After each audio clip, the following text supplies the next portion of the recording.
அனைவருக்கும் வணக்கம். துலாம் ராசினியர்களுக்கு நிகழ்ந்து கொண்டிருக்கும் ஜனவரி மாதம் 28ஆம் தேதி புதன் பகவான் தனுசு ராசியிலிருந்து மகர ராசிக்கு பெயர்ச்சியாகிறாரு. இந்த பெயர்ச்சியின் காரணமாக என்ன மாதிரியான நன்மைகள் எல்லாம் ஏற்பட இருக்குது? குறிப்பா புதன் பகவான் மகர ராசியில் சஞ்சரித்துக் கொண்டிருக்கும் சூரியனோடு இணைகிறாரு. சூரியனோடு இணையும் புதனால் சரியாக 6 நாளில் உங்களுடைய விதி மாற இருக்கிறது. அப்படி துலாம் ராசினியர்களுக்கு இந்த புதன் பெயர்ச்சியால் என்ன மாதிரியான நன்மைகள் எல்லாம் ஏற்பட இருக்கு? இன்றைய நாள்ல கிரகங்களுடைய சஞ்சார நிலைகள் என்ன என்று பார்க்கும்போது, மேஷத்தில் குரு பகவானும், கன்னியில் கேதுவும், தனுசு ராசியில் சுக்கிரனும் செவ்வாயும், மகரத்தில் புதனும் சூரியனும் இணைந்து சஞ்சரிக்கிறாங்க. கும்பத்தில் சனி பகவானும், மீனத்தில் ராகுவும் சஞ்சரிக்கிறாங்க. இந்த கிரகங்களுடைய சஞ்சார நிலைகளின் காரணமாக துலாம் ராசினியர்களுடைய வாழ்வில் என்ன மாதிரியான மாற்றங்கள் எல்லாம் ஏற்பட இருக்கு என்பது குறித்தான முழுமையான பதிவு தான் இந்த வீடியோல நம்ம விரிவா பார்க்க போகிறோம். அதற்கு முன்னாடி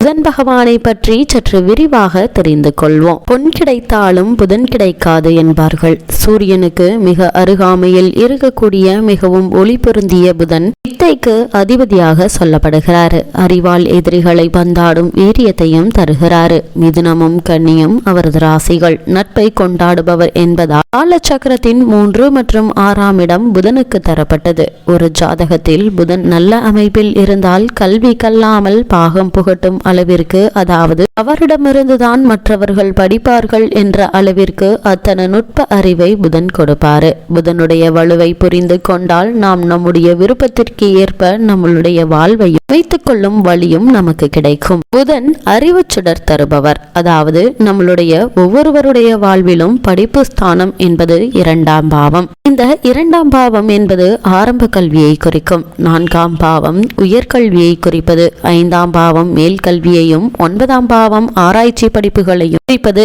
இந்த ஸ்தானங்களோடு புதன் நல்ல விதத்தில் தொடர்பு கொண்டால் அறிவும் ஆராய்ச்சியும் சுடர் விட்டு பிரகாசிக்கும். அது மட்டுமில்லாமல் இந்த புதன் பத்ர யோகம் என்ற மகா மாய யோகத்தை தருவதற்கு வல்லவர். பத்ர என்பதற்கு காப்பவன் என்றும் மாயை என்றும் பொருளுடையதாக உள்ளது. இந்த இரு பொருளுக்கும் பொருத்தமான தேவதையான விஷ்ணுவை குறிப்பதாகும். அப்படிப்பட்ட விஷ்ணு நவ கிரகங்களில் புதனுக்கு தனது ஆற்றலை கொடுக்கிறாரு. புதன் சுப தன்மையுடைய அழி கிரகம். இந்த கிரகம் இரட்டை தன்மையுடைய கிரகமாகும். தூது செல்வதற்கும் தரகு செல்வதற்கும் இந்த கிரகமே அடிப்படையாக உள்ளது. இவை கேந்திரங்களில் தங்கும் போது வலிமையாக செயல்படுகிறது. அப்படிப்பட்ட பஞ்ச மகாபுருஷ யோகங்களில் ஒரு தலையாய யோகம் இந்த பத்ர யோகம் என்பதாகும். சரி, இந்த பத்ர யோகம் அப்படின்னா என்ன என்று பார்க்கும்போது, லக்னத்திற்கு அல்லது ராசிக்கு கேந்திரங்கள் என்று சொல்லக்கூடிய லக்னம், சுகஸ்தானம், சப்தமஸ்தானம், கர்மஸ்தானம், அதாவது உங்களுடைய லக்ன பிரகாரம் 1ஆம் இடம், 4ஆம் இடம், 7ஆம் இடம் மற்றும் 10ஆம் இடங்களில் புதன் அமர்வது அல்லது ஆட்சி உச்சம் பெறுவது இந்த பத்ர யோகம் என்கிறது. சில தருணங்களில் கேந்திரங்களில் பரிவர்த்தனை பெறும் இந்த பத்ர யோகம் செயல்பட்டு நற்பலன்களை வாரி வழங்கும். சுப கிரகங்களான வளர்பிறை சந்திரன் மற்றும் வியாழன் பார்வை செவ்வால் மிகவும் சிறப்பானதாக இருக்கும். இந்த பத்ர யோகம் என்ன மாதிரியான பலன்களை எல்லாம் கொடுக்க வல்லது என்று பார்க்கும்போது, இந்த கிரகம் கொடுக்கக்கூடிய மிகவும் புண்ணிய அறிவாற்றல் நிறைந்த பலனையும் பலருக்கு ஆலோசனை சொல்லும் அமைப்பாகவும் இருக்கும். இந்த யோகம் உள்ள சில பிரபல ஆடிட்டராகவும் அக்கவுண்டிங் துறையிலும் சிறப்பாக பணிபுரிபவர்களாக இருப்பார்கள். அல்லது அதற்கான முயற்சிகளை மேற்கொள்பவர்களுக்கு நல்ல ஒரு முன்னேற்றத்தை ஏற்படுத்தி கொடுப்பாரு. கேந்திரங்களில் புதன் அமர்ந்து வாக்குவன்மையுடையவராக இருந்தால் ஜோதிடத்துறையில் சிறந்த ஜாம்பவனாக வலம் வருவார்கள் இவர்கள். நுட்பமான, யாரும் தீர்க்க முடியாத அல்லது அறிய முடியாத பிரச்சனைகளை இனம் சொல்லும் ஜோதிடராகவும் தனக்கென தனி முத்திரையை கொண்டவராகவும் உள்ள அமைப்பை இந்த யோகம் ஏற்படுத்தி கொடுக்கும். பத்ர யோகத்தால் தலை சிறந்த வக்கீல்களாகவும் வழக்குகள்ல வாதம் செய்யும் திறமையுடையவர்களாகவும் எந்த சிக்கலான வழக்குகளையும் தன் அறிவு திறமையால் வெற்றி கொள்ளும் நபராக இருக்கக்கூடியவர்கள். இந்த யோகம் நட்பு வட்டாரத்தை மிகவும் பெரிதாகவும் படித்தவர்களாகவும் பெரிய தொழில் அதிபர்களாகவும் இருக்க வைக்கும் அமைப்பை உடையதாக இருக்கும். இந்த பத்ர யோகமான மகா மாய யோகம் தரகு வேலையின் மூலம் அதிக லாபங்களை தரக்கூடியது. சூட்சமத்தை இவர்களுக்கு வாரி வழங்கும். ஷேர் மார்க்கெட்டில் தரகராக இருந்து பெரிய பெரிய வெற்றிகளை குவிக்கும் அமைப்பை புதன் அளித்தருவாரு. இவர்களுக்கு நகைச்சுவை வந்த கலையாகும்.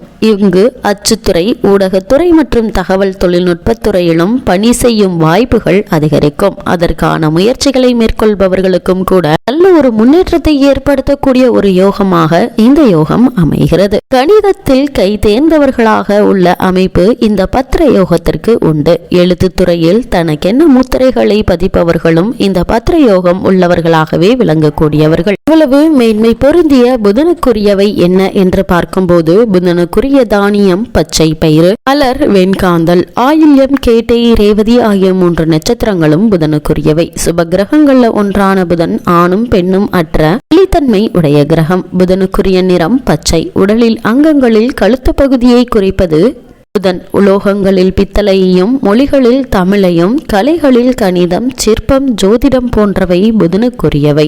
ரத்தினத்தில் பச்சைக்கல் புதனுக்குரியவை. புதனுக்குரிய தீபம் கற்பூரம். புதனுக்குரிய மறைவு ஸ்தானங்கள் லக்னத்திற்கு 3, 6, 8 மற்றும் 12. புதனுக்குரிய நாயுருவி கொண்டு ஹோமம் செய்தால் தோஷங்கள் கழியும். சுவைகளில் உவர்ப்பு சுவையையும், பஞ்சபூதங்களில் வாயு கிரகமாகவும், வாத நாடியாகவும், வடக்கு திசைக்கு உரியவராகவும் விளங்கக்கூடியவர். மகாவிஷ்ணு அதிதேவதை. ஒவ்வொரு ராசியிலும் அவர் 1 மாத காலம் இருப்பாரு. உபய ராசிகளான மிதுனத்திற்கும் கன்னிக்கும் உரியவர். தாமச குணம் மிகுந்தவர். கன்னி ராசியில் உச்சமடையும் புதன் மீன ராசியில் நீச்சமடைகிறாரு. ஒரே ராசியில் உச்சமடைந்து ஆட்சியும் பெற்று மூல திரிகோண பலமும் பெறுகின்றவர் புதன் மட்டுமே. அவருடைய தசை 17 ஆண்டுகள் நடக்கும். இந்த காலகட்டத்தில் எண்ணற்ற நன்மைகள் உங்களுடைய வாழ்வில் உண்டாகும். இவ்வளவு மேன்மைகளை கொண்ட புதன் பகவான் சூரியனோடு இணைந்து சஞ்சரிக்கக்கூடிய இத்தருணங்கள்ல மேலும் என்ன மாதிரியான முன்னேற்றங்கள் எல்லாம் உங்களுடைய வாழ்வில் ஏற்பட இருக்கு என்று பார்க்கும் போது, துலாம் ராசினியர்களை பொறுத்த வரைக்கும் உங்களுடைய ராசிநாதனான சுக்கிரன் உங்களுடைய ராசிக்கு தைரிய வீரியஸ்தானமான 3ஆம் இடத்தில் பிரவேசித்து சூரியனோடு சேர்ந்து உங்களுடைய பாக்கியஸ்தானத்தை பார்வையிடுகிறார்கள். அவரோடு குடும்பாதிபதி செவ்வாயும் இணைந்திருப்பதால குடும்ப உறவுகள் சுமூகமாகவே இருக்குங்க.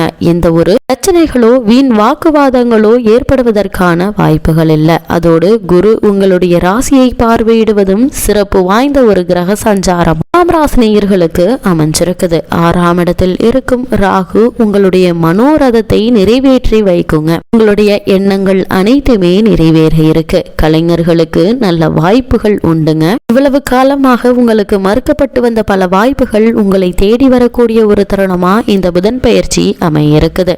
காரணமே இல்லாமல் உங்களுக்கு மறுக்கப்பட்டு வந்த பதவி உயர்வு, ஊதிய உயர்வு ஆகியவற்றை இத்தருணங்கள்ல நீங்க எதிர்பார்க்கலாம். தனஸ்தானத்திற்குரிய செவ்வாய் 3ஆம் இடத்தில் சூரியனோடு இணைய சில நல்ல மாற்றங்கள் ஏற்பட இருக்குது. வெளிநாட்டு வேலை வாய்ப்புக்கான முயற்சிகளை மேற்கொண்டு வரும் துலாம் ராசியினருக்கு முயற்சியிலேயே நல்ல ஒரு முன்னேற்றம் ஏற்பட இருக்குதுங்க. சகோதரர்களுடைய உதவிகளும் இந்த காலகட்டங்கள்ல உங்களுக்கு கிடைக்க இருக்குது. இருந்தாலும் என்ன மாதிரியான விஷயங்கள்ல நீங்கள் சற்று கவனமாக இருக்க வேண்டும் என்று பார்க்கும்போது, நண்பர்களிடம் கருத்து வேறுபாடு ஏற்படுவதற்கான வாய்ப்புகள் இருக்கு. தேவையற்ற செலவுகள் திடீரென்று ஏற்பட்டு சேமிப்பை கரைத்து விடலாம். பணத்தை கையாள்வதில் தேவையற்ற பிரச்சனைகள் வரலாங்க. தேவைக்குரிய அங்கீகாரம் கிடைக்காமல் போகலாம். இவற்றை பற்றி கவலைப்படாதீர்கள். உங்களுடைய முயற்சிகளை நீங்கள் மேற்கொள்ளும் போது முன்னேற்றங்கள் நிறைந்த ஒரு தருணமா இந்த காலகட்டம் அமைய இருக்குது. துலாம் ராசினியர்களை பொறுத்த வரைக்கும் புதன் பெயர்ச்சி நிகழக்கூடிய இத்தருணங்கள்ல கிரக நிலைகளின் ரீதியாக கூறப்படும் பரிகாரம் என்ன என்று பார்க்கும்போது, வீட்டிற்கு அருகாமையில் உள்ள பெருமாள் ஆலயத்திற்கு சென்று பெருமாளை வழிபடுவதன் மூலமாக எண்ணற்ற நன்மைகள் உங்களுடைய வாழ்வில் ஏற்படும் என்பதை கிரகங்களுடைய சஞ்சார நிலைகள் தெளிவாகவும் உறுதியாகவும் எடுத்துக்காட்டுது.